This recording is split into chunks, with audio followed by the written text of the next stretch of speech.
देश की सेवा करते हुए अगर हमारी शहादत होती है, हमारी जान जाती है, तो हमको शहीद का दर्जा नहीं दीजिएगा।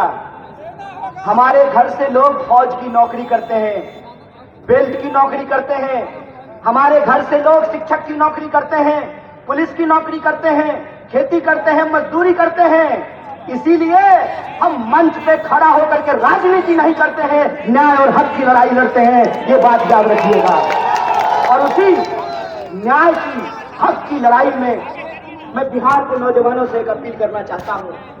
दोस्त, घबरा करके आत्महत्या करने की जरूरत नहीं है। हम वो धरती हैं जहां चंद्रगुप्त पैदा हुए थे और मौर्य साम्राज्य ने सिकंदर तक को चुनौती दिया था। हम वो धरती हैं जहां हम सत्य और अहिंसा का पाठ भी पढ़ाते हैं। तो हमारे यहाँ दशरथ मांझी भी पैदा हुए कि एक छेनी हथौड़ी से पहाड़ काट करके रास्ता बना दिया था। हम उस बिहार के लोग हैं। इसीलिए मैं अपने बिहार के आदरणीय निवासियों से, नागरिकों से एक अपील करना चाहता हूं। आपको फैसला करना पड़ेगा, आपको तय करना पड़ेगा कि आप अन्याय के साथ खड़े हैं कि न्याय के साथ खड़े हैं। बोलिए, आप लोग न्याय के साथ खड़े हैं? इतनी जोर से आवाज लगाइए कि सत्ता को घबराहट होने लगे, उनको ये एहसास हो जाए कि बिहार एक बार फिर से इस देश में क्रांति के लिए, बदलाव के लिए तैयार है। उनको घबराहट हो जाए कि उनका जो फूट डालो राज करो की नीति है, वो फूट डालो राज करो की नीति नहीं चलने वाली है। और ये फूट डालो राज करो की नीति क्या है? टीवी खोल करके देख लीजिएगा भाई लोग, आपसे कोई शिकायत नहीं है।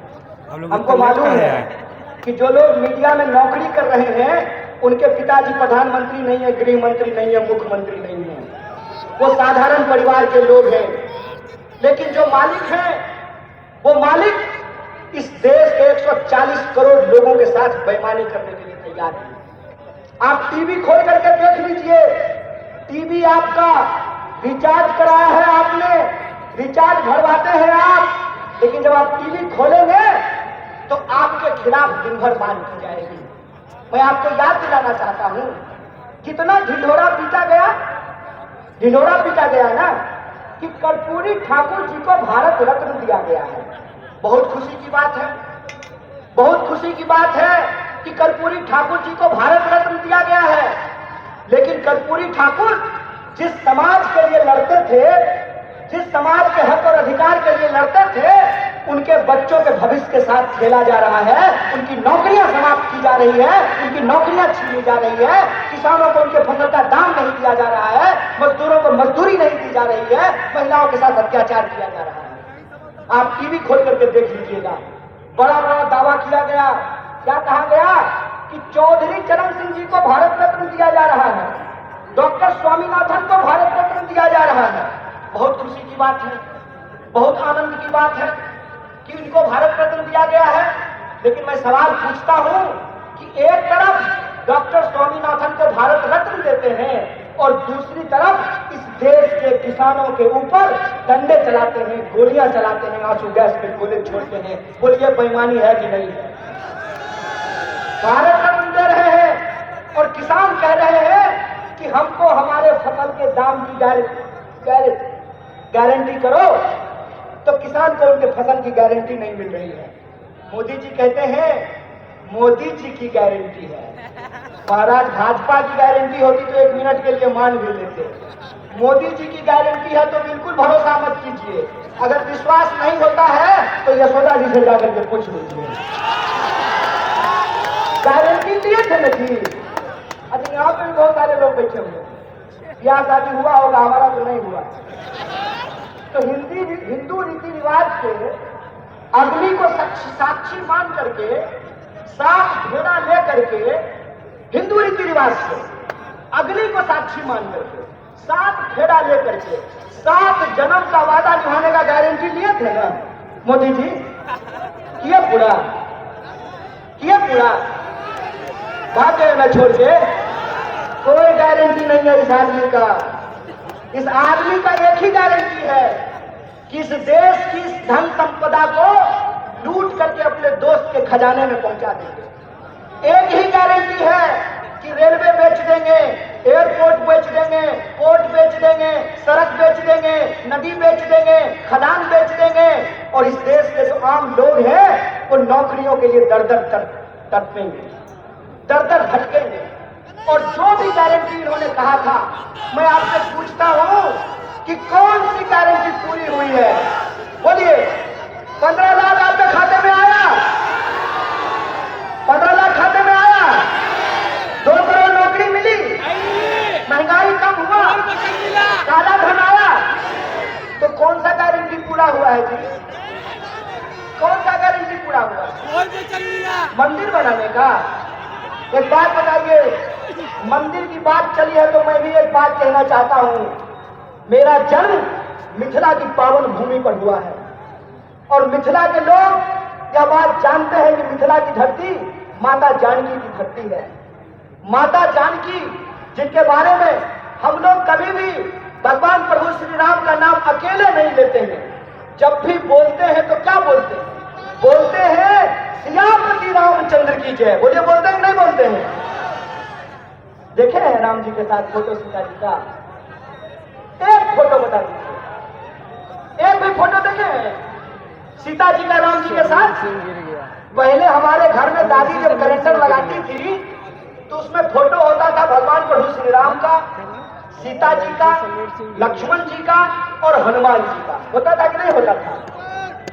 हनुमान जी, सीता जी, लक्ष्मण जी कोई फोटो में नहीं दिख रहे हैं। मतलब यही होता है कि जिनको धर्म का मतलब नहीं मालूम होता है ना, तो जब वो धर्म का पाखंड करते हैं तो उनसे गलती हो ही जाती है। क्योंकि धर्म का मतलब होता है धारण करना। धर्म बना है संस्कृत के धृत धातु से, जिसका अर्थ होता है धारण करना। अगर आप धार्मिक हैं तो आपके अंग अंग से धर्म फूटता है। और मैं रामचरितमानस को कोट करना चाहता हूँ। रामचरितमानस में तुलसीदास जी ने क्या लिखा है?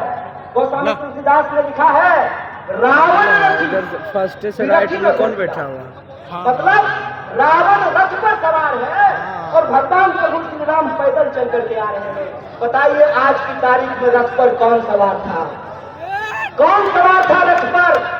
रथ पर सवार थे अधर्मी लोग, रथ पे सवार थे अन्यायी लोग, रथ पे सवार थे इस समाज को बांटने वाले लोग, रथ पर सवार थे इस समाज में नफरत फैलाने वाले लोग। इसीलिए बिहार के वासियों से कहना चाहता हूँ, ऐ मेरे दोस्त, बिहार का धर्म है, बिहारी होने का धर्म है अपने हक और अधिकार के लिए संघर्ष करना। बिहारी होने का धर्म है कि 1942 में जब भारत छोड़ो आंदोलन हो रहा था तो बिहार का चप्पा चप्पा ब्रिटिश साम्राज्य के खिलाफ लड़ रहा था। इसीलिए मैं बिहार के आम आवाम से अपील करना चाहता हूँ कि अगर इस देश में आप बदलाव चाहते हैं कि नहीं चाहते हैं? आप चाहते हैं कि महंगाई कम हो? आप चाहते हैं कि बेकारी कम हो? आप चाहते हैं कि किसानों को न्याय मिले? आप चाहते हैं कि मजदूरों को न्याय मिले? आप चाहते हैं कि नौजवानों को न्याय मिले? अगर चाहते हैं तो मैं आपको याद दिलाना चाहता हूं कि जब जब बदलाव देश में हुआ है उसकी पहल बिहार से हुई है। इस बात को याद रखिएगा। बिहार अगर करवट लेता है तो इस देश में परिवर्तन होता है। इस बात को याद रखिएगा। इसीलिए मैं आप तमाम बिहार वासियों से अपील करना चाहता हूं कि यह जो भारत जोड़ो न्याय यात्रा है ये हमारे और आपके न्याय की बात है। यह जो भारत जोड़ो न्याय यात्रा है उस न्याय यात्रा में हम 5 तरह का न्याय चाहते हैं। कितने तरह का? हाथ उठा करके बताइए। हम 5 तरह का न्याय चाहते हैं। हम चाहते हैं कि इस देश में युवाओं को न्याय मिले, इसीलिए हमारा पहला न्याय है युवा न्याय। हम चाहते हैं कि इस देश में सभी समुदाय के लोगों को, सभी जाति के लोगों को, चाहे वो गरीब जनरल हो, चाहे वो पिछड़ा हो, अति पिछड़ा हो, दलित हो, महादलित हो, अल्पसंख्यक हो, अकलियत समाज के हो, महिला हो, पुरुष हो, हम सबकी भागीदारी सुनिश्चित करना चाहते हैं। तो दूसरा न्याय है हमारा भागीदारी का न्याय, हिस्सेदारी का न्याय। और तीसरा न्याय है मजदूरों को न्याय। चौथा न्याय है हमारा नारी को न्याय। और 5वां न्याय है हमारा किसानों को न्याय। उन किसानों को न्याय दिलाना जो एमएसपी का हक मांग रहे हैं। और मैं आपको याद दिला दूं, भारतीय राष्ट्रीय कांग्रेस के माननीय अध्यक्ष श्री मल्लिकार्जुन खड़गे जी और हमारे नेता राहुल गांधी जी ने कहा है कि अगर इंडिया गठबंधन की सरकार बनेगी तो हम सबसे पहला काम ये करेंगे कि किसानों को एमएसपी की गारंटी देंगे, एमएसपी को कानूनी दर्जा दिया जाएगा। इसकी घोषणा कांग्रेस पार्टी ने की है। तो 5 तरह के न्याय देने से इस देश को शक्ति मिलेगी। तो आप बताइए, आप देश को शक्तिशाली बनाना चाहते हैं, नहीं बनाना चाहते हैं? बिहार को शक्तिशाली बनाना चाहते हैं, नहीं बनाना चाहते हैं? इसीलिए हम आपसे अपील करना चाहते हैं।